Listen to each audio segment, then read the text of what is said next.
they live a dream, one that takes them endlessly skyward. But this dream also puts them on the road 35 weeks a year. You know, a lot of us saw Blue Angels when we were kids and just said, wow, that's pretty neat. Someday I'd like to be a part of that. It is a great job, and what you guys just saw, that encompasses about 40 minutes of our day is the actual flying. To make those 40 minutes happen, it takes a dedicated team working round the clock. These things are like a 62 Chevy, and they break. We'll make it work.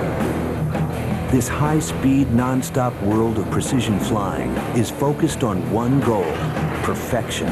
We always just keep training and striving for that perfect show. Will we ever get there? Probably not, but the more we try, the closer we get. It's mid-season, we're on the road, and doing the long trips.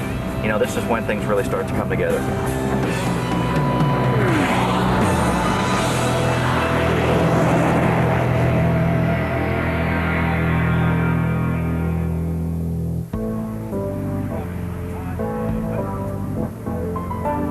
On any given weekend afternoon between March and November, the Blue Angels Celebrated Air Show takes center stage.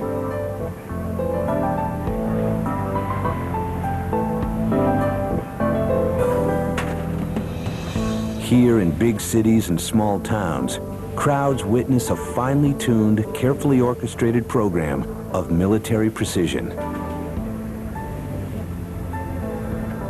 Each action and movement is scripted and well rehearsed, leaving nothing to chance.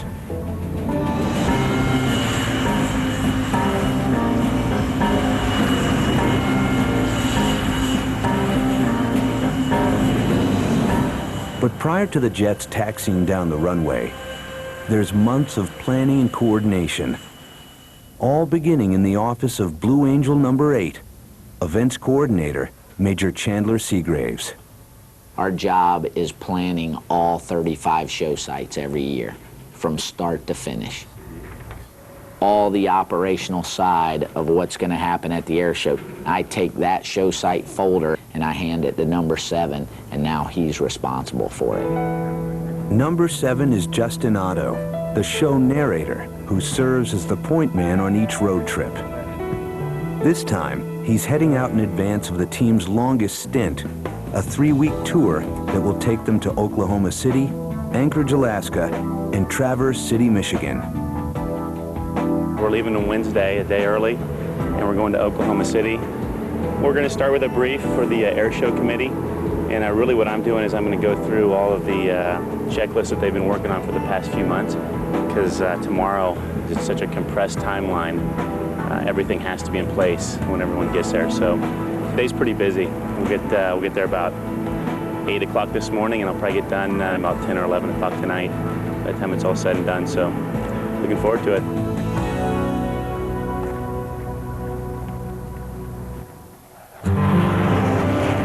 Two hours later, Otto arrives in jet number 7 to oversee final preparations. Each show site typically presents some distinct logistical challenges, and Oklahoma City is no exception. It runs the gamut, everything from hotel rooms to rental cars to the aerobatic box. You know, how big does that need to be? We worked with the FAA. We worked with local air traffic carriers, you know, the commercial airlines, to deconflict their schedules so that they could actually shut down an airport for an hour so we could go flying. There's so many variables, you know. It's always a different field. There's always a different ramp to park on. The runway's different, the show line looks different, the geography is different to the team. So one of the things that we try to do, and the reason we send a guy early, is we try to minimize those variables, or we try to make the show site look as familiar as possible. First on Otto's agenda is fixing the show center point, the location on the ground the pilots will use to guide their aerial maneuvers. Center points must be large enough to be easily spotted from the air. How you doing? Good. How are you? Welcome. Yeah, thank you very much. Here, it's a 72-foot tractor trailer. You guys are all set, huh? Already have the tents up and... Well, we got some of them up, and I think we're all ready for you guys. That's good. God, I hope so. The airspace that we have is a 5 nautical mile ring around this truck. Everything is centered around that one point in space. Well, mark right there where he knows that's where. The guys have been looking at this since the beginning of January in El Centro, so they're very comfortable when they see that, even though they might be in Oklahoma, for instance, this weekend. Next, Otto has to make sure no aircraft will enter the 5-mile cylinder around Center Point during the show. That's not always clearly understood by local officials. He actually does a performance, and he uses the whole, he's using all the airspace, so I'm not sure if that's going to work. With the first air show 72 hours away, Otto relies on diplomacy and tact to keep things moving. I appreciate you guys hanging out. Let me take care of a couple of these, and we'll hit some stuff. Certainly a lot of unique challenges, and when it runs smoothly, it makes you feel good. You know, when it's not running smoothly, it makes you work a little bit harder. But it's definitely a complex thing to put on an air show in a brand new spot. Making it work is critical because today the entire Blue Angels team descends upon the show site.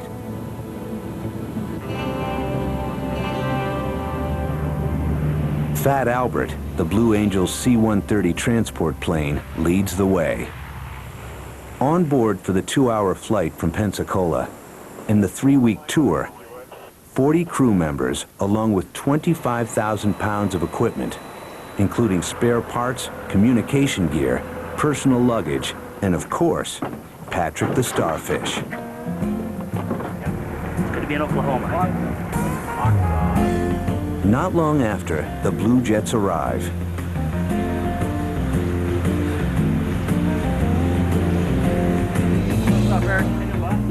With 48 hours before Saturday's show, the pilots must get familiar with the new site quickly.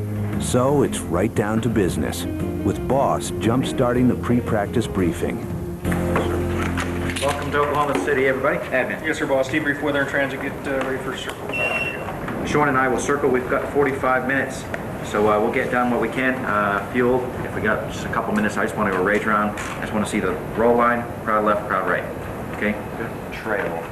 The briefing helps with some details. I'm ready to go, boss. Okay. But most important is the circle and arrival, where pilots fly to acquaint themselves with the airspace and terrain, noting key landmarks or dangerous obstructions.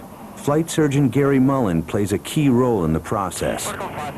We take this, what we call a circle sheet, and each one of these marks, this is a mile, mile and a half, 2 miles, and 3 miles. And when the pilots are flying their lines, what they do is they fly 360 knots so that every 10 seconds it's a mile. Stand by market.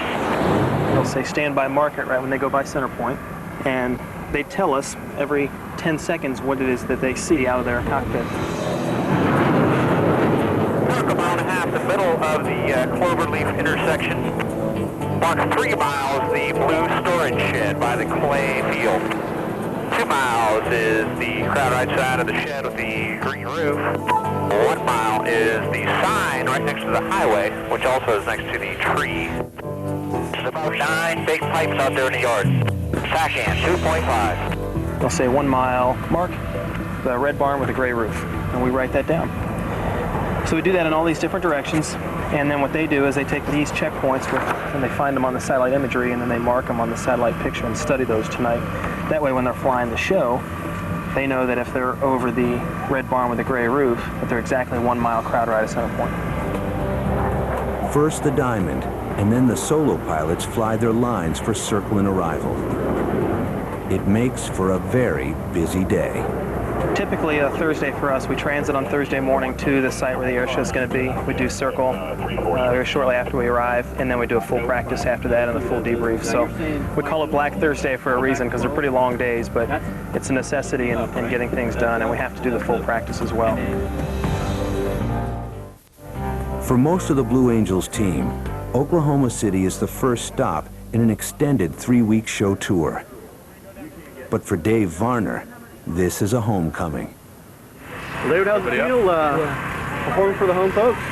This is great. It was my goal to get back here at one point, so to be able to come back here, in a blue jet representing sailors and Marines, it's more than I had hoped for. Why the Blue Angels for you, and what is the thrill of all this? We are the recruiting tool, representing people who are over there, defending the freedoms that we are enjoying and sometimes take for granted. It really puts an extra kick in you to come out here every day. and try and do your best. As a Blue Angel, recruitment is never far from Varner's mind. Growing up in Oklahoma, a long way from any U.S. Navy or Marine base, he's the type of individual the Navy wants to find wherever the team tours. Every week there's somebody in the crowd line that if he's sitting up there looking at us going, wow, that's great, and then all of a sudden he hears, hey, El Reno, Oklahoma, that guy went to my high school. I think it just strikes a chord that's a little closer to home. Thank you. You can do it. Part of El Reno. There you go. What part of El Reno? Come on. There's only... My family still lives in El Reno. My dad owns a business there. It's just awesome that we can even step a little inside the circle and experience some of this. For the returning son, the timing of the visit couldn't be better. To be here on Father's Day, it's going to be neat to kind of give that as a gift to my father. And anytime I think a son can look in his parents' eyes and kind of see a sense of pride looking back at them, that's something rare and special, and I'm looking forward to that. All right, here we go. Ready? 1, 2, and 3. All right. Recruitment is the purpose of the weekend air shows, but Flight Surgeon Mullen takes time to fulfill a mission that's close to his heart. Gary Mullen, he is the flight surgeon for the Blue Angels. Right. I've always felt that the single best part of my job as the doctor is getting to go to those hospitals on Friday mornings. As she said, I'm Gary Mullen, and I've brought Michelle Ashton with me. Michelle is my corpsman. So then I'm going to come kind of around the room and spend some time with each one of the kids and the staff and answer any questions you have and tell you about what we do for the Blue Angels. All right? I think the most important thing about being a Blue Angel is, well, there are two things. One is being a good representation for the United States and obviously for the Navy and Marine Corps. And two is the ability to get along with people in your peer group, because we spend so much time on the road living with each other that we have to be able to get along. Justin? This is Justin. Hey, Justin. How are you, buddy? How did you become a Blue Angel? I have no idea. I'm very lucky. Yeah, that's that one. Ready? Children's hospitals can be very trying places. Nobody wants to see children be sick. But I think ultimately, you always walk out of there feeling a great sense of accomplishment. Like you've actually, man, I made that kid happy today. So it's a very, very rewarding part of my job. What's up, sir? Back at the show site, Justin Otto's to-do list keeps getting longer. You can't go it out of here. Before today's open practice, a mechanical problem grounds Boss Bartlett's plane. It won't fly until it's fixed. For now, Boss will fly the number 4 jet, Varner number 7. But just moments before takeoff, opposing solo Craig Olson in number 6 reports a problem. Flying Mullen on 8. Go. Yeah, I'm going to need mobile for FCS. What do you got, sir? I got a left leading edge flap X'd out with a flap slash caution. Translation, a problem with the jet's flaps, which could prevent it from landing safely. I'll let you continue troubleshooting. We need to continue on with our takeoff checks for airspace time, okay? Gotcha. Airspace time for this practice is extremely tight. With spare jet number 7 already in use, the rest of the squadron taxis out past an idle number 6 jet. Boss, switch to 16, comp 2. Ready? On A. Craig Olson is the odd man out. As practice continues, airframe crew members check out the faulty flap. Cheering them on, a group of techies. Let's go. Well, Supervisor Matthew Keffrel has diagnosed the problem. And it might be looking like we have to change what we call a leading edge flap transmission. It's not impossible. We've done these before. I mean, it's gonna happen. We're gonna make it happen. it's a personal vendetta. There he goes. These things are like a car mechanic working on a 62 Chevy. You get good at it, and they break. Sometimes our pilots break them because of the stresses they put on the aircraft. and we just put them back in good running order. Sometimes it just becomes overwhelming when we run out of airplanes. Sometimes the plane has, they all have feelings. These planes have feelings, and you just have to talk to them just right, or they won't cooperate with you. But tomorrow we should be good to go. For a pilot, sitting out Friday's practice makes Saturday's show all the more difficult. It's certainly disappointing that I didn't get to go flying today. Today is a critical element in the whole process of learning the new show site and then just practicing the maneuvers again. Even one day off, believe it or not, makes a big difference in our muscle memory with the stick inputs that we do in flying a tight formation. So hopefully I'll be able to step in tomorrow and jump right back in where I left off, but we'll see. Early Saturday morning, a new hydraulic drive unit, or HDU, arrives for Blue Angel Jet 6. Now begins the race to install and test it in time for the show. Supervisor Keffrel does the work himself. You know, even though we're not at war, we're not dropping bombs on anybody, it comes down to personal pride, making sure you get the job done right. 20 minutes later, jet number 6 is pushed out of the hangar for testing. If the flap doesn't respond, Lieutenant Olson won't fly today either. The show will go on without an opposing solo.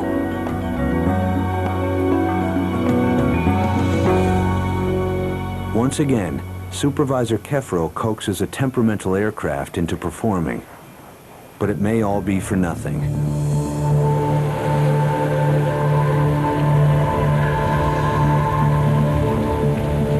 Now, Mother Nature is proving uncooperative.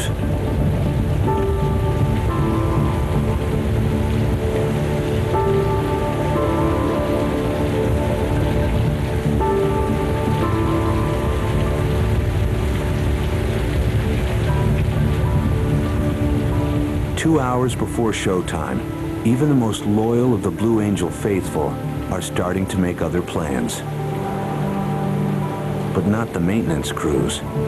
Their job is to continue preparing the jets, just in case. Right now they're calling for rain all through the day. I don't know if it's going to pass through or not. I hope it does, because the people come out to see us and we want to perform for them, but I don't believe it's going to happen. The operations officer and the maintenance officer, they'll make the decision whether to fly or not to fly. But the guys that are under me, they're out here all the time. So if the operations officer called, say, let's go flying, are y'all ready? Yes, we're ready. The weather doesn't cooperate sometimes, but it doesn't stop us. It's just part of the game and part of the initiative and the drive these guys have.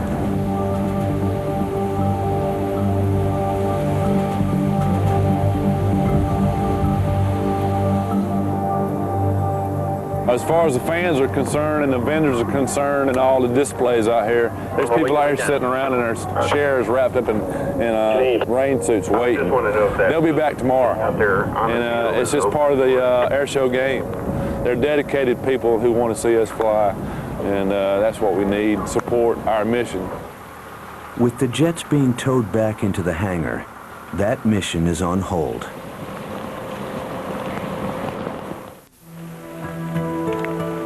A heavy morning rain had threatened to wash out Saturday's air show. Then, at noon, as if on cue, came a ray of hope. Former Street said it was going to break and be 4,000 scatters by 3 o'clock. Really? That's good news for the Blue Angels. Now, time to caravan to the show site. Logistics courtesy of Lieutenant Otto.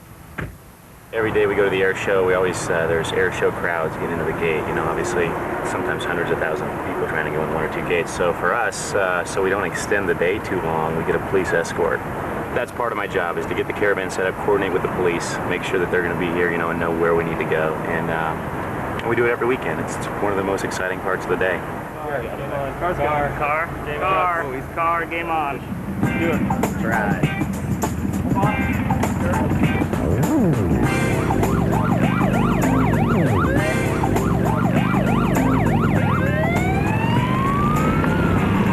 That guy's nuts.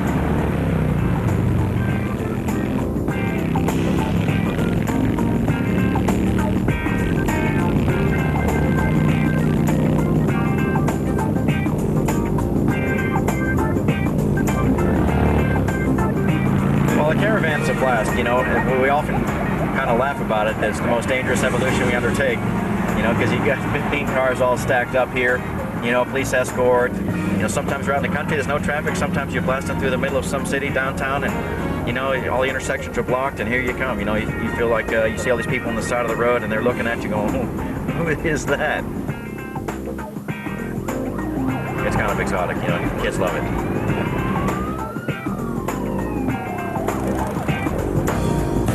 With clear skies, the team puts on a solid show for the Oklahoma City crowd.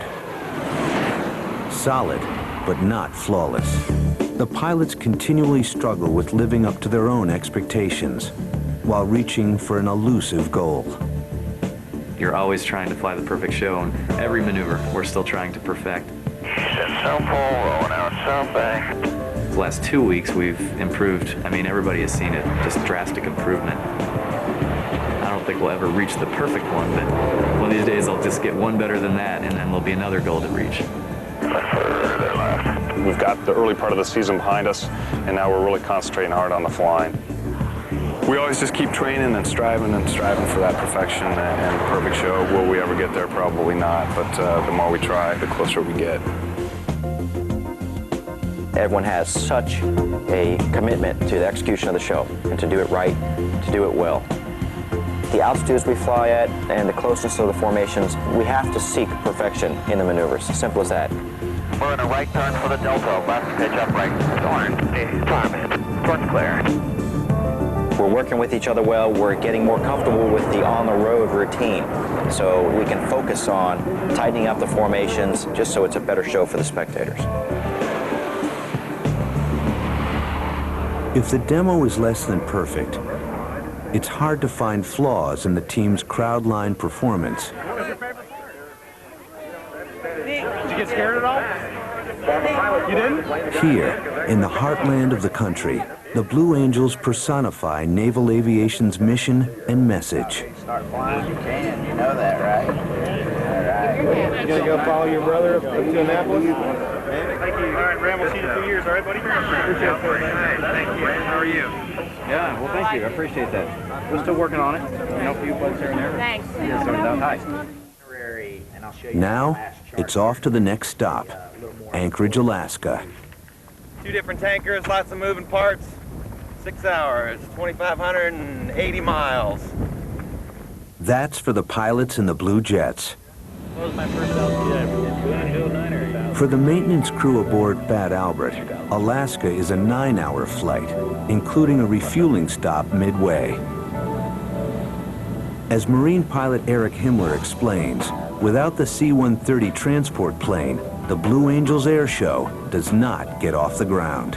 The team cannot operate without Fat Albert. We are nothing but support. That is our #1 mission.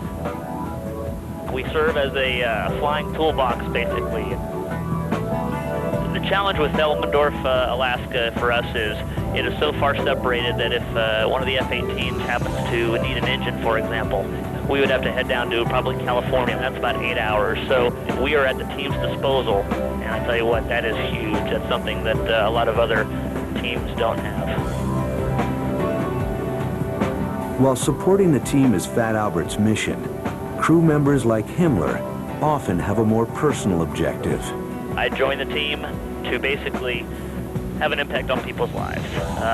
For the most part, the kids and the people that I've come in contact with really, really appreciate what we do. And I tell you what, if I've touched one person's life, I've done my job. And it has been a life-changing experience. The Blue Angels has done a lot for me, and I hope that I've repaid back to the public what it's done for me.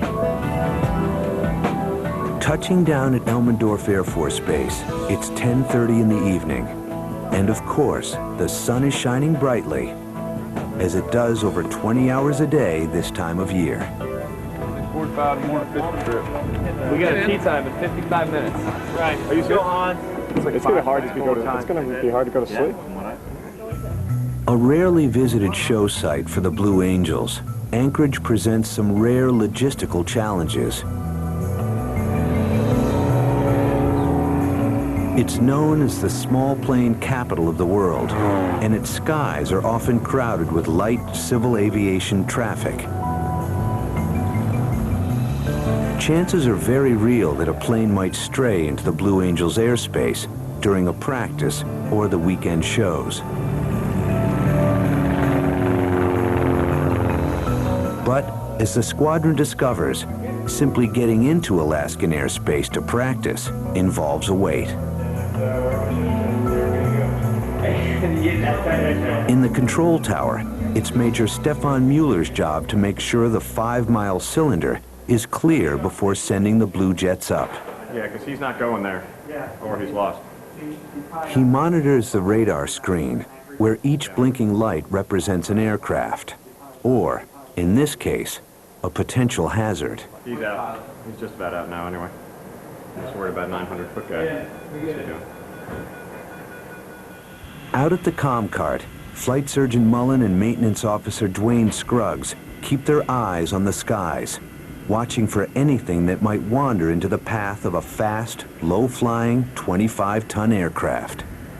We can't do anything until they give us the airspace.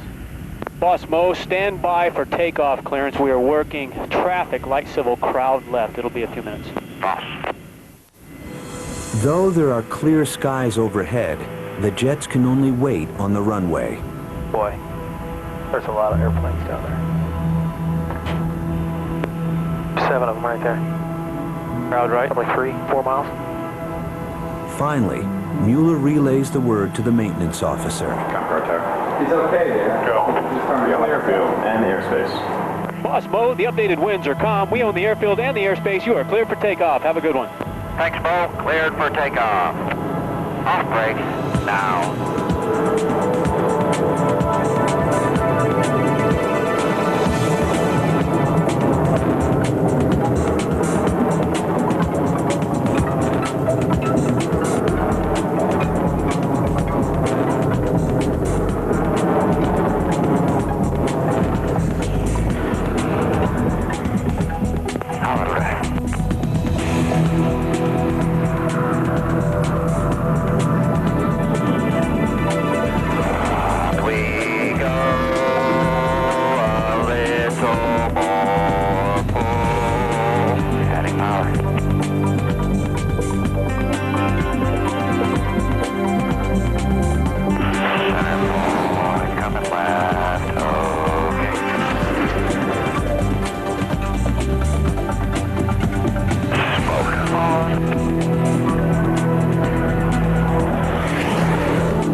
Session goes without incident, Mueller knows they're not out of the woods yet. The private pilots around here have their own landing strips in their backyard, or these are seaplanes that they're landing on the water. So we talk to this tower, every tower around here we talk to, and you know, keep vigilant on it and stuff like that. But it's going to keep happening. There's really not a whole lot you can do. And what we'll just do is just pass that down to the ComCart, but there's really not a whole lot we can do about that, because they're not talking to anybody. Safety for being unsure. While the squadron is on alert for stray aircraft, Anchorage gets ready for the show known as Arctic Thunder.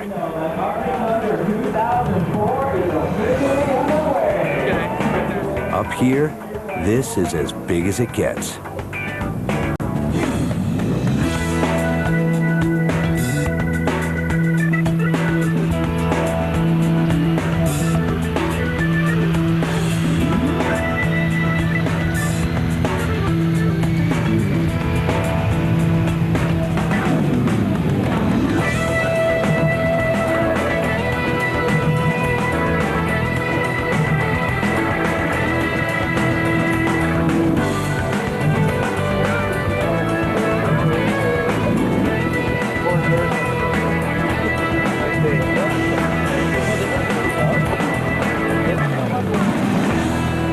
The show is annual. It's really gotten really big. I think they expected like 75,000 people this year for this air show. It's just a 2-day show.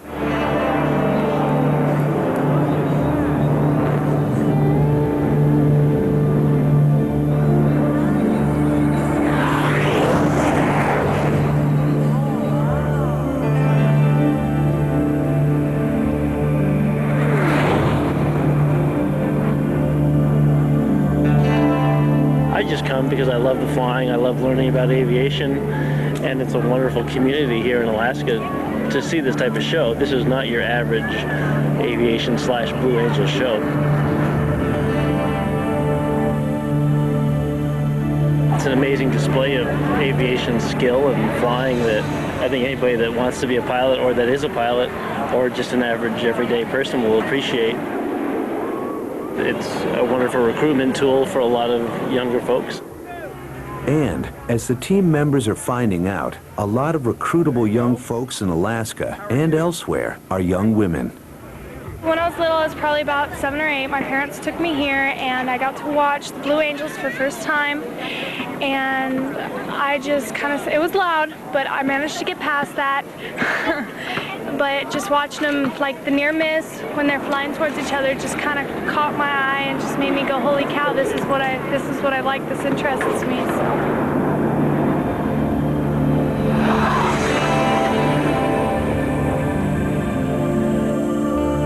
When I graduate high school, I plan on going into the military and learn how to fly a plane because my passion is to fly.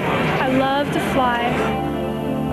Watching them do this and as experienced as they are just fascinates me, and just as a whole.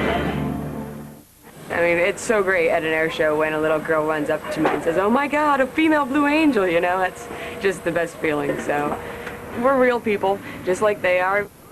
Real men and women who get a chance to glimpse life in the Great North.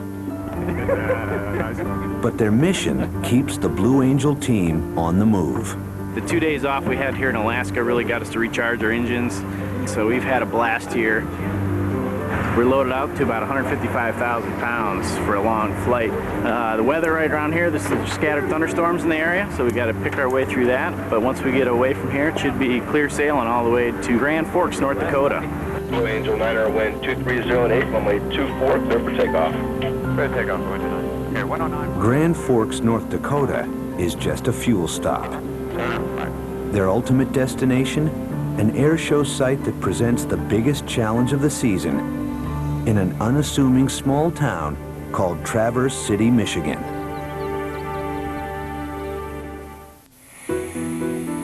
"9 hours, 4,000 miles, and 5 time zones after leaving Anchorage, Alaska, Fat Albert sits on a runway in Traverse City, Michigan. Here, while it's 10:30 in the evening, maintenance crew members still have a few hours of offloading to do before they can call it a night. Meanwhile, Fat Albert pilots Eric Himmler and Ken Asbridge have just one bit of navigation left. Got it? Yep, got the map. We can find our hotel now without being lost. After nearly 3 weeks on the road, there's one commitment most of them can't put off any longer.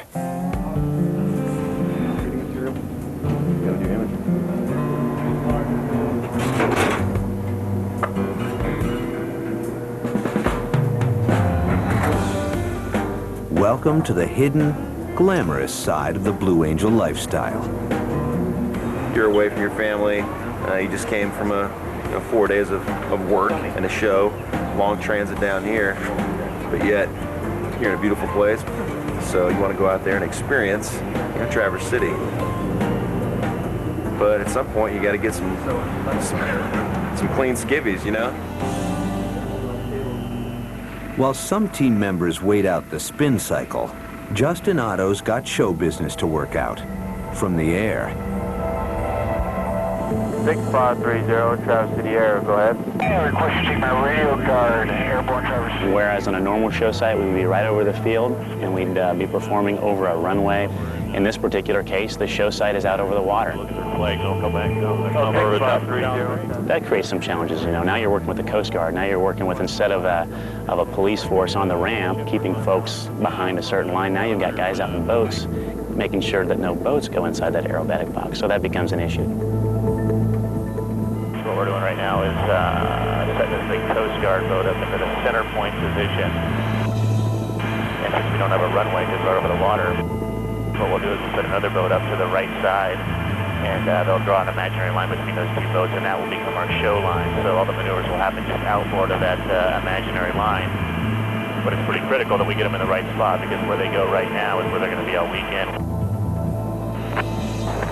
6530, 6530, show center, Lieutenant Dunlap, how do you copy? Good copy. Center, you're looking good on the range right now, over.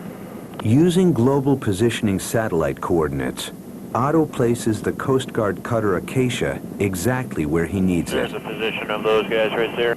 Okay, well that's just about right on, so if they're anchored right there, that's great.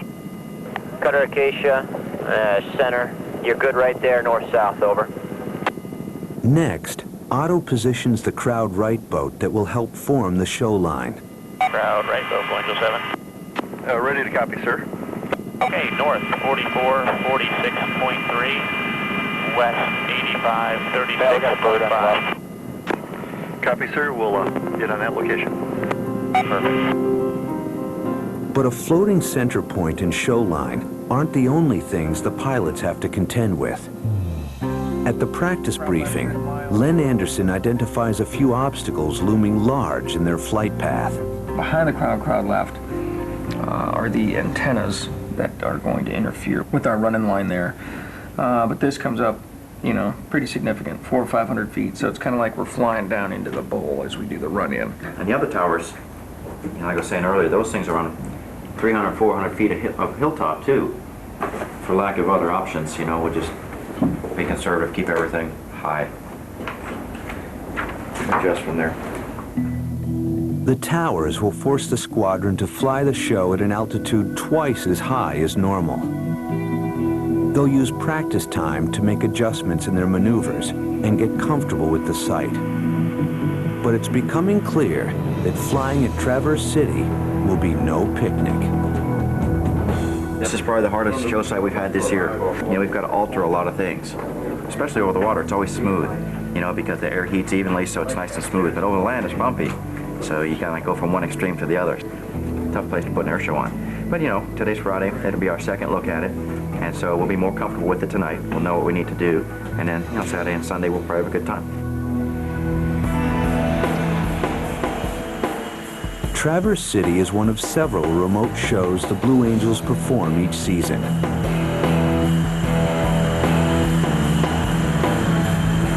In this case, the squadron will fly a mile from the airfield to the show site. The crowds will see none of the precision choreography that occurs on the ground prior to takeoff. But they're eager to see the squadron. In fact, today, some 100,000 have packed the shoreline simply to watch a practice.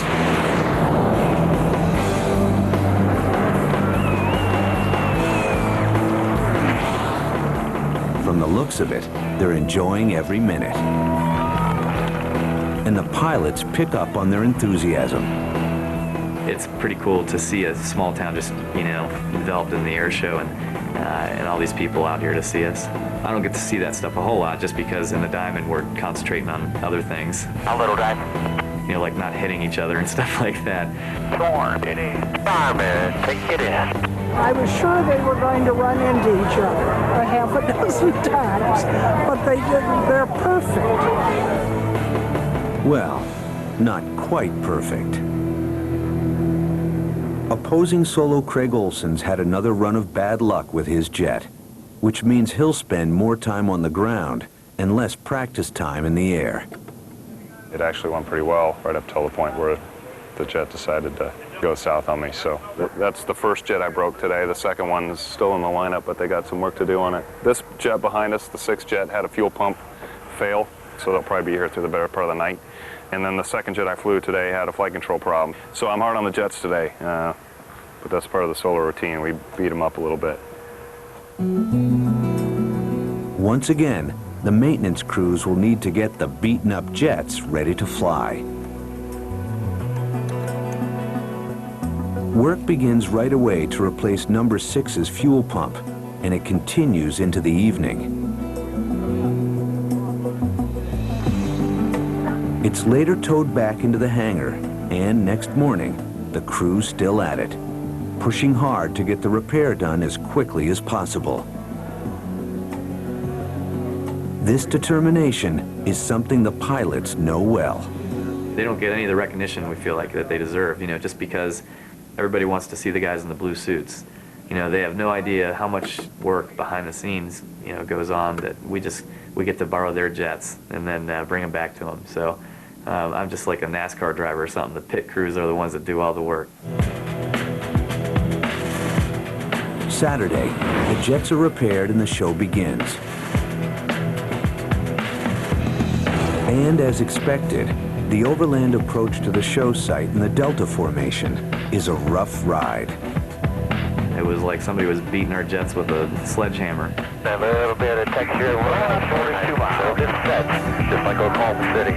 But as soon as we got over the water, it just became like glass. Go left echelon torn. I guess JD was saying, you know, if somebody took a gun and shot right through his head, it would go through mine and then through Boss. He was just looking straight up the line. And Harmon said, yeah, it was no kidding the best one that we felt. But it's still, I thought my set was just a hair flat. I could have fixed that. Throughout the demo, the pilots fight through the extremes. Turbulence over land, smooth sailing over the water. Coming further left. We're making a bunch of adjustments to the profiles, which is difficult because it's just a little different. And the worst one for me is when we do the double farball, where we are upside down, flying from right to left down the show line. And now we've got push, but we got a double push to get sure the nose is up. And then as you're inverted, you know, you're looking over the hill to see if you're going to clear the tower, you know, before you do the rollout. Adding a little power. So that's the one that's the most uncomfortable. Despite the pilot's experience in the cockpit, the crowd sees a series of clean aerial performances. From the right, the Blue Angels 2004. By the demo's end, the jets head back to the airfield, leaving thousands of appreciative fans in their wake. Here. Thank you. Thank you. See you later, guys. Bye-bye. Thanks. Take care. When the pilots touch down a mile away, it's a different story. It's really weird because the major crowd isn't anywhere near you. So if you do the whole show, then you fly back to the airport and it's, you know, there's crickets and it's like, okay, where'd everybody go? You don't get to see the faces of the kids and everything that were watching you fly. With Saturday's show under their belts, the squadron looks forward to Sunday's demo. But Sunday, Mother Nature has other plans. We need to locate here because the tower's in the tray. We need 1,500 feet and good viz. I just don't see it. Okay. My assessment right now is there's no way. Okay. Yep, viz and ceiling. All right. The other guys are collecting up some official weather. So about 5 minutes. Okay. In another site, the squadron might fly a low show, consisting of maneuvers performed below the cloud ceiling. But here, because the towers make them fly at higher altitudes, there's no chance they'll perform today. We want to fly just as bad as everybody down there wanted to see us fly, so it's a tough decision, and we want to make sure we know exactly what's going on with the weather before we do that. But our job was here first. Just can't make it happen. We hate to tell people we're canceled, but it's the safest thing to do. Safest and smartest, given the risks of performing in less than optimum conditions. There's still a lot of show season left for the 2004 Blue Angels. Right now, their 3-week mission at an end. They're going home to family, friends, and familiar surroundings. But up ahead, dark clouds are gathering.